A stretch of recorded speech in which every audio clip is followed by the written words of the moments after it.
7, and I was like a little kid. And you gotta kind of know my family to appreciate this story, but I've got an interesting family. Like, we're kind of weird, you know? And so my family, and keep in mind, when I say family, I'm talking about like all my cousins and my aunts and my uncles. We all decided that we're gonna go up north and we're gonna go mushroom hunting, okay? We're gonna tromp out in the woods and we're gonna look for mushrooms. So we get going. We're out in the woods, and these woods are just like my cousins, employers, friends, woods, backyard. We don't know where we are. We don't know where we're going, but you know, we're just gonna go for it. So we get out, we start walking, and we are lost. We are hopelessly lost. And so, of course, you know what happens when you get lost? Something else bad happens. There's a thunderstorm. And I'm not talking about like, oh no, it's raining and we're gonna get a little wet. I'm talking about torrential rain. Like, you know, like the kind that like when you're walking and like dirt turns to mud and you're like sopping in it. It was ridiculous. And so we were out in these woods, and finally my dad looks at us and goes, okay, we're lost. We don't know where we're going. So he goes, all right, me and your cousin, my cousin Eric, are going to go back all the way we just came, follow it all the way back. Keep in mind, we walked like 2 miles. We're all exhausted. We're little kids. And we're going to go run back, get the cars, and we're going to drive down the road. And somehow, if you like, because think, we're like walking kind of like in a U shape. We're like about here. They're going to go all the way back. And they're hoping that if we kind of follow around the U shape in this direction, we'll meet up eventually at the road. All right? And so they send us off. All right, they send my mom with us, and she takes all the kids down this road because we can't walk all the way back because it's way too far. So there we are walking, and in my own mind, like in my memories of this, I don't remember my mom being there because in my own mind, she was not capable of carrying all the kids through this, and the responsibility then fell on me. And 7-year-old self had to lead everyone through, which is kind of stupid, but that's kind of my mentality as a kid. And so we're walking, it's raining, we're all crying, and we have to trust that they told us the right way to go, and we'll find them, and they'll find the cars, and we'll get back home. So we walk, and we finally make it to the road. We're sitting at the edge of the road, like sopping wet. We're exhausted. It's got to be like midnight by now. We're all scared. We're lost. So we just sit there. I'm like, okay, I found the road. I did my part. I got us here, which in reality I didn't. And finally we see the cars coming off the road, and I can tell you that was a sense of relief. That, I mean, if you've ever been like really, really lost and you've been found, it's crazy. So kind of with that, I just kind of want to give you an idea of how I was as a kid. I wanted to do it myself. I wanted to take control of it. I wanted it done my way. Okay? Does anyone relate to that? Anyone like that? Yeah, I figured. All right. So I mean, like a lot of you, because I see you all at my church, I was a pretty good kid. You know, I wasn't a bad kid, wasn't the best kid, but I was a pretty good kid. I went to church, sat in church every week. You know, figured I was doing a good thing. Got my church time in. So good. So, then, long story short, we're going to this one church. It was really fun, you know. I mean, I had a lot of friends there, and it was pretty good. And some stuff happened, and I moved to LCC. You know, some of you guys know me from there. And I hated it. I wanted my church. I wanted it done my way, and it wasn't getting done my way, and I hated that. So we go to this new church, and I'm sitting in like big people service, which I still kind of call it, on Sundays with my parents. And I didn't want to get involved. I didn't want to meet any of the other teens or anything. And so finally our pastor, Rodney, from South Africa, he comes up to me and goes, you know, you need to get involved or I'm going to hit you with a 2x4. I'm like, okay. And so there was a VBS camp coming up. And it was a pretty good camp. I mean, I didn't know what it was, didn't know anybody, but somehow he got me to go. Pretty much the only reason I went is there was a guy there I liked. I wanted to go see him. Like, straight up. That's the only reason I went. So, you know, we get there. I'm doing my thing. At this camp. You know, not being the worst kid, not being the best kid, you know, snuck out one night, you know, just doing my thing, didn't care.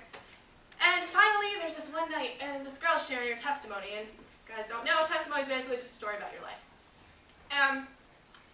When she's describing herself, she's describing me. Like, literally, everything she's talking about is me. Like, I'm like, wow, I am so much like her, you know, this is cool, we would get along so well, you know. And I hear her story. She knows she wasn't a good kid, wasn't like a bad kid either. You know, just kind of like doing life, doing it her way. And she kind of started talking about, like, I was 13 at the time. Guys, keep in mind, I was in 8th grade. I was your guys' age, or close to it. And she's talking about what happened, where her life led when she was making the same, not bad decisions I was making at the same time. Talked about where that led. After that, from things that seemed harmless, she got led into drugs, guys, just everything bad, and she hated herself, and so many horrible things happened to her from this, and it was like crazy to me that I'm like, wow, I don't want that to happen to me. I don't want to go through all that, why would I? So then she talked about this dude named Jesus. we talked about him the other week. Alexa and Brett brought it up, how God sent his son Jesus to die on the cross. And I realized that if I would just surrender myself and stop doing things my way all the time and not being able to get over it, and not being able to let go and just let someone else take care of me, not let my mom pass me through, things would be better. I wouldn't have to do it on my own and screw it all up, because, we all know we do. Come on, it's pretty obvious. And it was just, I can't tell you guys what that feels like, to just be able to give up and trust someone to take care of you. And I don't even know how to describe it, because I just got this moment of just peace. And I was always a tough kid, you can kind of tell from my description of myself. I never wanted anyone to see me cry, and I literally just sat there and bawled and bawled and bawled.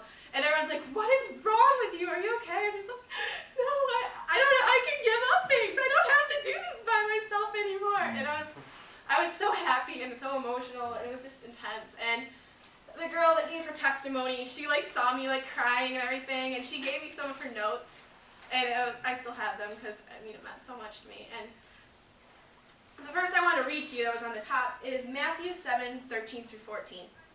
It's, "Enter through the narrow gate, for wide is the gate and broad is the road that leads to destruction, and many will enter through it. But small is the gate and narrow is the road that leads to life. Only a few will find it." And that was also what was so powerful to me too, is I thought I was good. I thought I was good enough. I went to church. I was a good kid, Look how many kids are so much worse than me. That kid does that. I don't do that. I'm a good kid. I've got life together. And it's no, narrow is the gate. Not everyone is going to be good enough. You are not going to be good enough on your own. That's why God had to send his son to die for you, because you will not be good enough. And as soon as I could come to realize that and understand that I will not do this, someone needs to clean me, someone needs to take care of me, it just made so much more sense. It was so much better. It was ridiculously better. Yeah, and so, you guys might be wondering what it means, for yourselves to get the same thing, to understand what it is to give your life to God. And a good description I always think of is, so many people, you go to church, you do the good thing, you rack up your God points. That's not how it works. Also, another thing people think, God's like a little genie. All right, God, now I need you. I need this, God. I want a boyfriend now. I want good grades, God. And that's when you go to God. No, it's not about that at all. It's about a relationship. God wants you. He wants to know you. He wants to love you. And he wants to take care of you. And as soon as you're willing to let him, he's going to. Alright, so I thought that's just kind of a little bit about my story. The last verse I wanted to read is Jeremiah 29:11. And I'm going to find it because I didn't find it earlier, which I probably should have, so sorry. Okay. 29:11. Do you like my blinged out Bible? That's so awesome. I know, I set it all up myself. It's actually made out of cereal boxes. Okay, now on the verse. For I know the plans I have for you, declares the Lord.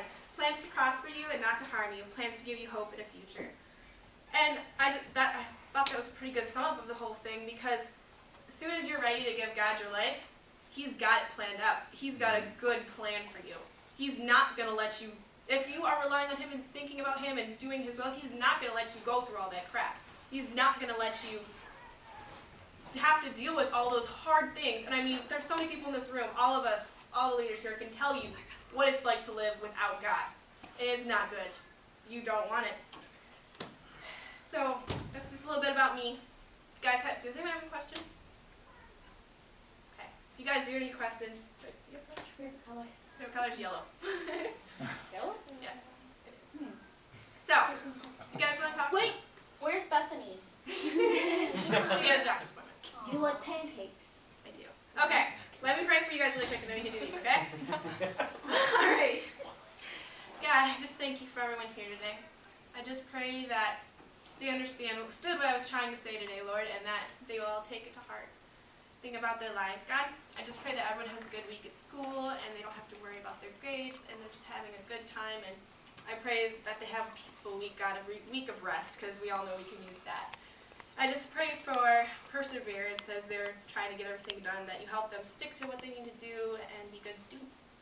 In Jesus' name we pray.